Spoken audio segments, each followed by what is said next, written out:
2022년 5월 초 스트리솔티브 마을 근처의 파손된 도로에서 우크라이나 하르키우 지역에서 세계 최고 수준의 첨단 전차 중 하나가 앞장서 러시아 장갑차 행렬이 전진했습니다. T-90M입니다. 이것은 모스크바의 대표작이었다. 새 포탑이 장착된 현대 주력 전차입니다. 디지털 사격 풍지 시스템, 그리고 차체 전체에 볼트로 고정된 반은 장갑층이 있습니다. 러시아 국영 언론은 이 전차가 서방 장갑차에 맞서는 사실상 무적의 존재라고 밝혔습니다. 하지만 우크라이나 영토 방위군 전투원들은 대부분이 직업군인도 아닌데도 그들은 그런 평가는 들은 적도 없는 듯 보였고 공격은 순식간에 일어났습니다. T-90M은 불타는 잔해로 남겨졌고 그것은 사실상 1.0배미터 남짓한 금속 튜브 같은 무기 덕분이었습니다. 유도되지 않은 포탄 한 발 비용은 약 3,000달러입니다. 그리고 1948년에 처음 실전 배치된 설계를 기반으로 하고 있습니다.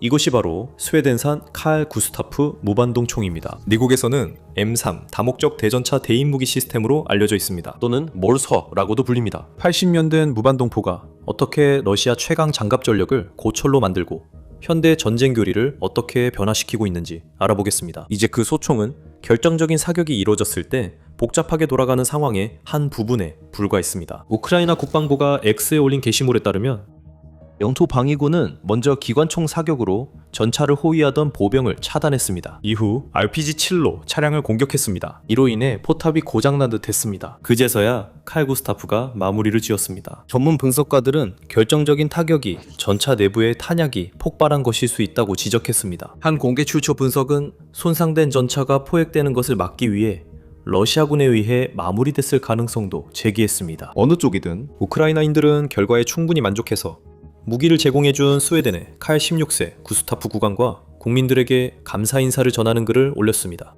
생각해보세요. 저렴한 스웨덴제 견착식 바주카 같은 발사관이 우크라이나가 러시아의 고가 전차를 격파하는데 사용된 무기였습니다. 실제로 며칠 만에 같은 마을 근처에서 두 번째 T-90M 전차도 같은 방식으로 파괴됐다고 보고됐습니다. 이제 그 한 번의 교전에서 시야를 넓혀보면 그 패턴이 더욱 뚜렷해집니다. 전쟁이 진행되는 동안 공개 출처 추적 사이트인 오릭스 프로젝트와 같은 곳에서는 2026년 7월까지 150대가 넘는 T-90M 손실을 시각자료로 확인했습니다. 수천 대 구형 러시아 전차와 함께입니다. 또한 그 손실을 한 무기가 모두 책임질 순 없지만 우크라이나에 제공된 어깨에 메고 쏘는 대전차 무기들이 그 중심에 있습니다. 이 무기들을 치명적으로 만든 교리는 복잡하지 않았습니다. 바로 그렇기 때문에 효과적이었습니다. 러시아의 장갑 부대와 정면으로 맞서기보다는 우크라이나 보병들은 소규모 팀으로 흩어져서 장갑차가 피할 수 없는 병목 지점에서 기다렸습니다. 숲 가장자리, 다리, 그리고 마을로 들어가는 좁은 길목들에서 말이죠. 그들은 차량을 중앙으로 유인해 측면이나 후방에서 공격했습니다.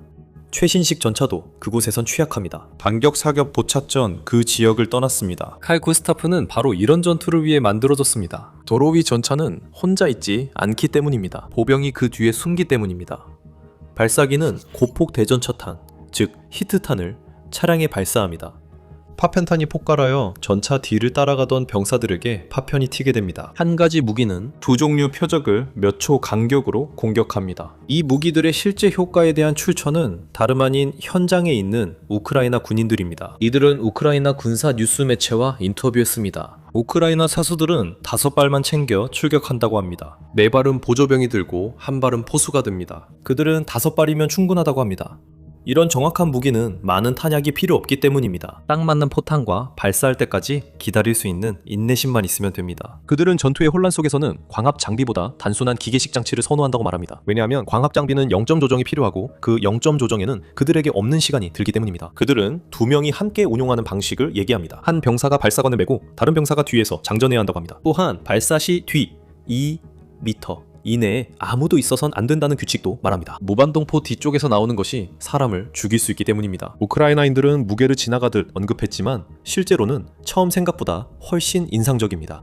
M2 칼 구스타프 1960년대부터 널리 사용된 원래 대표적인 모델이라고 할 수 있는 무게는 14.2kg이었습니다. 그 후속 모델인 M3 캐나다에서 우크라이나로 처음 보내진 모델로 보입니다. 무게를 10kg으로 줄였습니다. 최신 디자인 M4는 무게가 6.6kg에 불과합니다. 이전 모델보다 33% 더 가볍습니다. 이 무기가 왜 효과적인지 이해하려면 이름에서 자주 생략되는 한 가지 핵심 단어부터 시작해야 합니다. 무반동. 일반 대포가 무거운 포탄을 발사할 때 그 반동은 사람의 어깨를 부러뜨릴 정도입니다. 칼 구스타프는 전자장치 대신 물리학으로 문제를 해결합니다. 발사 순간 정밀하게 계산된 양의 추진가스가 원뿔 모양의 노즐을 통해 관의 뒤쪽으로 배출됩니다. 뒤쪽으로 분출되는 가스가 반대 방향 추진력을 만들어 발사체의 전방 운동량을 거의 상쇄합니다. 이로 인해 한 명의 병사가 사실상 휴대용 대포를 어깨에 메고도 발사 시 앞으로 강하게 밀리는 느낌만 받을 뿐입니다. 하지만 그런 세련된 해결 체계는 전술적 대가가 따르며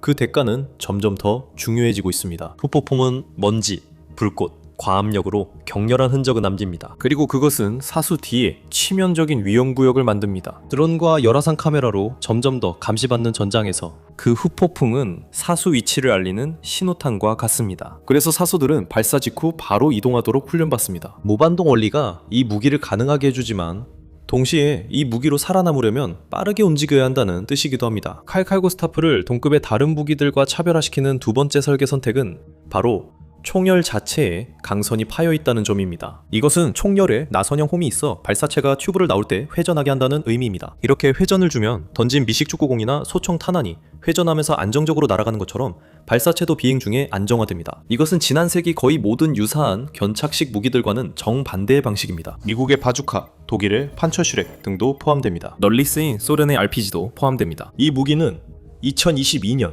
그 전차에 첫 타격을 가했습니다. 이 로켓 발사기는 활강식이며 탄약 자체에 달린 꼬리 날개가 로켓을 안정시키고 목표물에 도달하게 합니다. 심지어 더 현대적인 대전차 무기들도 보통 활강식 설계를 채택합니다. 미국은 AT-4를 도입하기 전까지 수십 년 동안 M72 LOW 일회용 로켓 발사기를 사용했습니다. 또 다른 스웨덴에서 설계된 일회용 무반동 발사기입니다. LOW가 현역인 동안 AT-4는 점차 더 중량급 대전차 역할을 맡았습니다. 하지만 회전하는 발사체와 무반동 시스템이 결합되어 탄환에 더 많은 추진제를 실을 수 있게 되었다. 칼 구스타프는 더 높은 속도와 장거리 정확도를 얻습니다. 일부 비교에 따르면 칼 구스타프의 발사체는 로켓 발사기보다 몇 배나 더 빠른 속도로 발사관을 떠난다고 합니다. 실제로 칼 구스타프의 정확도와 사거리는 600에서 700m 사이로 평가됩니다.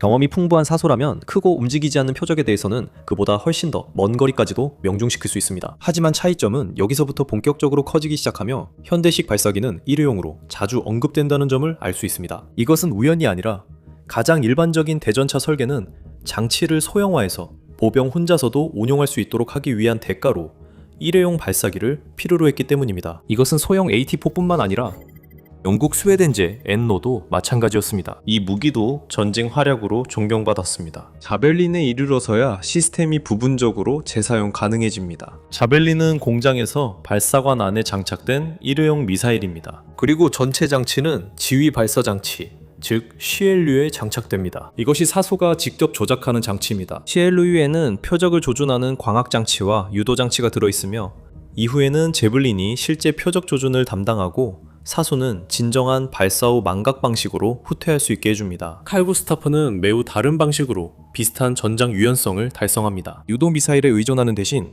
칼 구스타프는 재사용 가능한 발사기와 다양한 특수 탄약을 결합합니다. 이것이 대략 2만 달러의 무기 가격과 연결됩니다. 계약에 따라 다르며 이것이 왜 그렇게 중요한지에 대한 이유이기도 합니다. 이것은 실제 발사기의 가격이지만 탄약의 가격은 500달러에서 3,000달러 미만까지 다양합니다. 이것은 탄약 사양에 따라 다릅니다. 반면에 제블린 클러는 10만 달러가 훨씬 넘는 가격입니다. 그리고 제블린 미사일과 발사관 한 세트의 가격은 16만 달러에서 17만 달러 사이입니다. 사실상 제블린의 가격은 과도하게 비쌉니다. 심지어 전차 한 대를 격파하기 위해 칼 구스타프를 여러 번 사용해야 하더라도 말이죠. 이것이 칼 구스타프가 대체 무기들보다 오래 살아남은 진짜 이유입니다. 84mm 무반동포, 이 사용할 수 있는 놀라운 탄약 종류 덕분입니다. 그리고 바로 여기서 구체적인 점들이 중요해집니다. 장갑 차량을 상대할 때 주력은 히트 551과 그 개량형인 551C입니다. 로켓 보조 대전차탄으로 약 700m까지 효과적입니다. 이것은 무반동포의 명목 사거리와 같습니다. 더 중요한 점은 이 탄환이 40cm 두께의 강철도 관통한다는 것입니다. 그리고 최신형 반응 장갑으로 둘러싸인 전차를 상대로는 사소는 탄덤 탄두인 히트 751로 전환할 수 있습니다. 이 탄두는 작은 선행탄이 먼저 반응 장갑을 폭파시키고 주요 성형 작약탄이 아래 선체를 관통할 수 있게 길을 만들어줍니다. 이로 인해 이 탄은 반응 장갑 뒤에서도 50cm가 넘는 장갑을 관통할 수 있습니다. 그리고 좁은 시가전의 요구에 맞춰 밀폐된 공간에서도 사용 가능한 힛 655탄환도 있습니다. 이 탄환은 순수 가스 대신 소금물 카운터매스를 사용해서 후폭풍을 줄입니다. 그래서 이 무기는 실내에서도 발사할 수 있습니다. 이 능력은 일반 무반동 무기로는 승무원을 죽이지 않고서는 제공할 수 없습니다. 이것은 기본적으로 일반 건물 안이나 위에서 대전차 저격수처럼 운용할 수 있게 해줍니다. 이제 장갑을 넘어서 이 탄약구는 마치 하나의 관에 전체 보병 지원 중대를 압축해 넣은 것과 같습니다. HEDP 502는 이중 목적 탄환으로 경장갑 차량, 벽돌, 벙커를 파괴할 수 있습니다. 사수는 신관을 설정해서 충격 시 즉시 폭발하거나 벽 안에서 폭발하도록 할 수 있습니다. ASM 509는 건물과 요새를 붕괴시키기 위한 전용 대구조물 탄약입니다. MT 756은 탄덤 탄도를 사용하여 요새화된 진지에 침투해 내부의 숨은 적을 제거합니다. ADM 401은 1000개가 넘는 플래시트를 장착해 노출된 보병에 대한 근거리 방어에 사용됩니다. 보폭탄 HE 441 계열은 파편을 1km 밖까지 날려보낼 수 있으며 참호에 있는 병사들 위에서 공중 폭발하도록 설정할 수 있습니다. 가장 최근에 개발된 것은 441E입니다. 또는 448탄으로 2022년에 발표되었습니다. 미군과 스웨덴의 나토 이웃국 같은 운영국들의 전 세계적으로 제공될 예정입니다. 움직임을 가릴 수 있는 연막탄과 밤하늘을 밝히는 조명탄도 있습니다. 그리고 그 개발 로드맵의 맨 끝에는 유도 다목적 탄약이 있습니다. 사브와 레이시온이 공동 개발한 레이저 유도 탄약입니다. 이는 약 2.5km 밖에 이동 표적도 타격할 수 있을 것으로 기대됩니다. 이 아날로그 무기를 정밀 무기로 만들고 있으며 가격도 더 합리적입니다. 가격은 약 8만 달러로 예상됩니다. 이는 제블린의 절반 정도입니다. 동시에 유사한 관통 능력을 달성하면서 레이저 지정을 통한 정밀 유도를 제공함으로써 말이죠.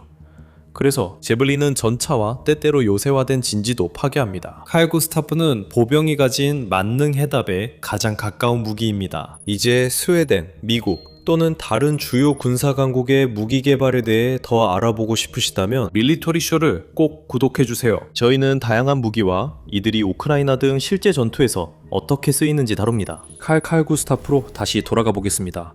이 무기의 효율성은 다재다능함과 재사용성에서 나오지만 여전히 몇 가지 한계점이 있다는 점을 강조하는 것이 중요합니다. 구형 히트탄은 현대 주력 전차의 두꺼운 복합 장갑과 반응 장갑 앞에서는 심각하게 힘을 쓰지 못했습니다. 그래서 우크라이나에서 성공적인 교전이 항상 측면, 후방, 그리고 상부에서 이루어지는 이유가 바로 이것입니다. 그리고 이것이 바로 탄덤, 탄이 존재하는 이유이기도 합니다. 돋보기에는 맞지 않는 탄약을 사용하고 거의 발사 후 망각기는 빠른 재장전, 그리고 사용의 용이성과 결합할 수 있는 그 유연성이 바로 무반동총이 80년 동안의 장갑 진화 속에서도 여전히 중요한 무기로 남아있을 수 있었던 이유입니다. 그리고 이것이 바로 칼 구스타프가 현존하는 몇 안 남은 휴대용 무반동총 중 하나로 남아있는 이유입니다. 스웨덴이 처음으로 시도한 어깨에 메고 쏘는 무반동 무기는 1940년대 초반의 20mm 대전차 소총이었습니다. 이는 경계심을 불러일으키는 사례였습니다. 이 무기는 전쟁 후반에 전차 장갑을 거의 손상시키지 못하는 설계였고 소수만 생산되었습니다. 이 실패에서 얻은 교훈은 무반동 대전차 소총을 만들고 유지할 수는 있지만 실제로 탄약으로 적 전차 격파는 훨씬 어려웠습니다. 작은 고체 탄환만으로는 전차를 정면에서 격파하기에 부족했습니다. 점점 더 큰 성형 자각 탄두가 필요해졌습니다. 그래서 1946년에 설계자들은 그 개념을 84mm로 확장시켰습니다. 충분히 큰 성형 자각을 실을 수 있게. 그리고 1948년에 그 무기는 스웨덴군에 도입됐습니다. 이 무기는 이후 좀처럼 퇴역하지 않았고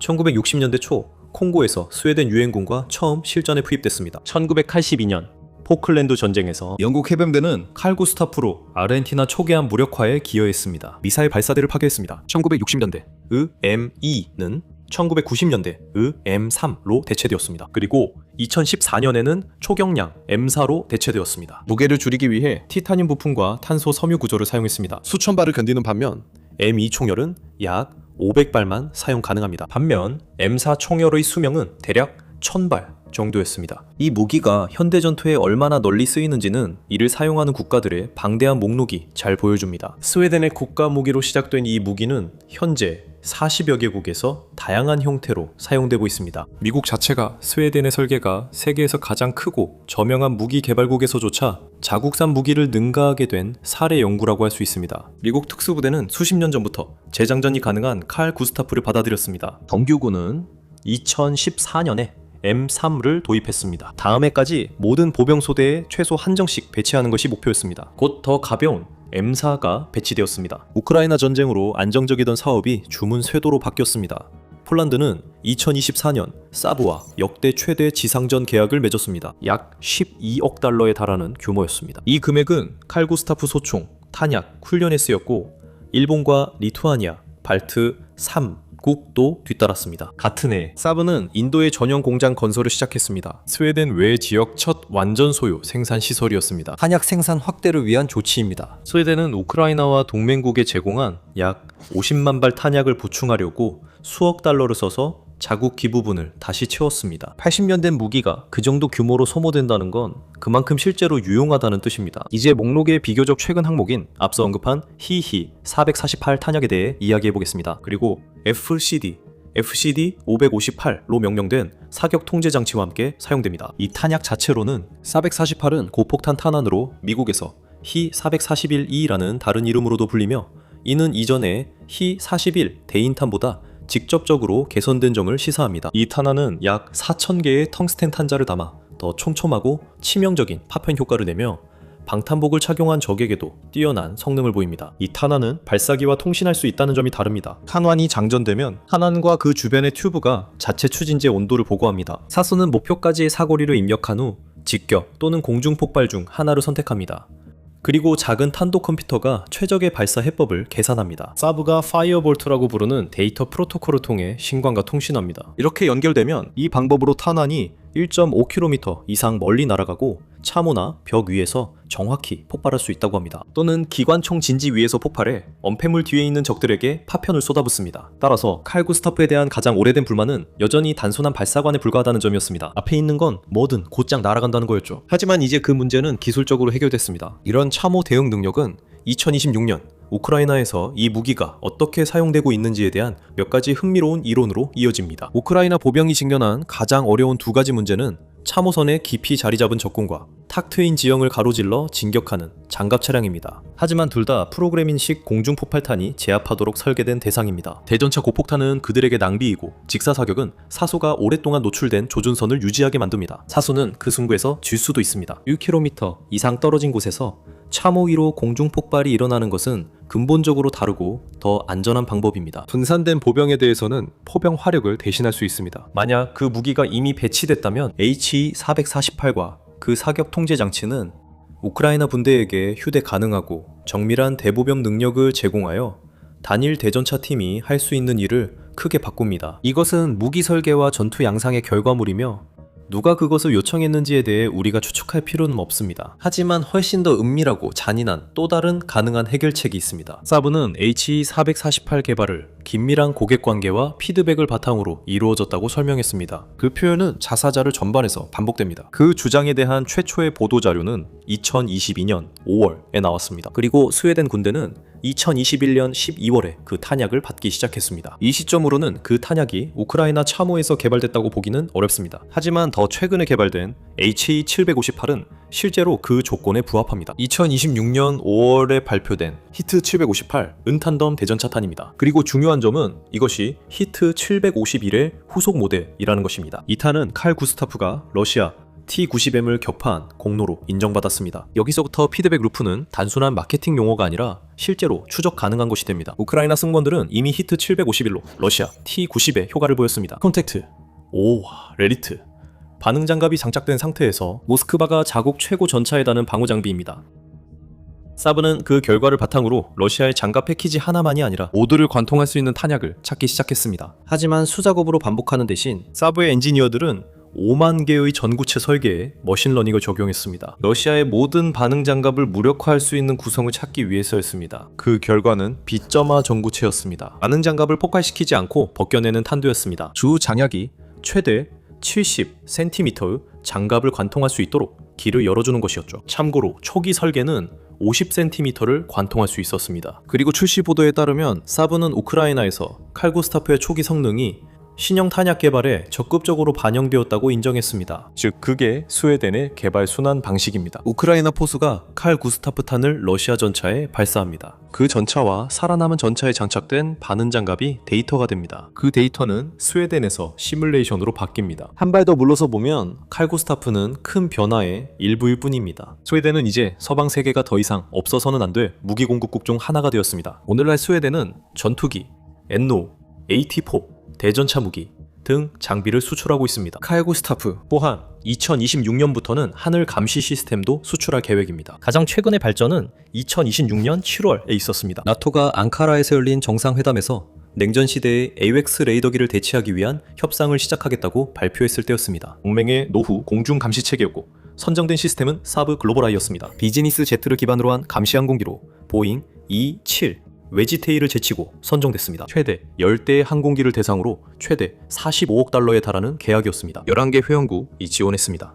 나토 지도부는 현재 이 시대를 규정하는 위협에 맞춰 제작된 스웨덴 항공기를 선택했습니다. 드론 군집과 순항 미사일 등입니다. 또 이번 선택은 유럽이 점점 더 자체 산업 기반을 구축하려는 흐름 속에서 이루어졌습니다. 그들은 예측 불가한 미국 정부와 외교 정책에 의존하기보다 자체 산업 기반을 구축하려 합니다. 이것은 우리가 처음 논의한 대로 칼 구스타프가 T-90M 격파에 전적으로 책임있진 않았다는 이야기로 돌아갑니다. 점점 더 소형 정찰 드론이 표적 탐지를 담당하고 있습니다. 드론은 숲 가장자리 상공을 맴돌며 지상팀이 엄폐물 뒤에서 결코 볼 수 없는 참호진지나 차량을 찾아냅니다. 드론 조종사들은 대전차 팀에 한 발로 정확히 공격하라고 신호를 보냅니다. 그런 역할 분담 속에서 그 조합은 각자의 강점을 극대화합니다. 드론은 정찰용으로 더 저렴하고 소모해도 되며 발사관은 더 높은 비용으로 화력을 제공합니다. HE-448 같은 프로그래머블 공중폭발탄은 이 조합을 더 치명적으로 만듭니다.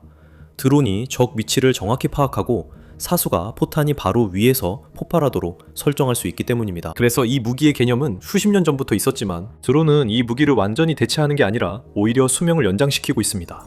서로 약점을 보완하기 때문입니다. 하지만 그렇다 해도 러시아가 전차를 잇따라 잃는 이유가 단순한 칼구스타프 하나뿐인 것은 결코 아닙니다. 그리고 이 영상에서 피해의 정도와 왜 대체품조차 충분하지 않은지 확인하실 수 있습니다. 더 알고 싶다면 밀리터리 쇼를 구독하세요. 알림을 켜주시고 다음 영상에서 뵙겠습니다.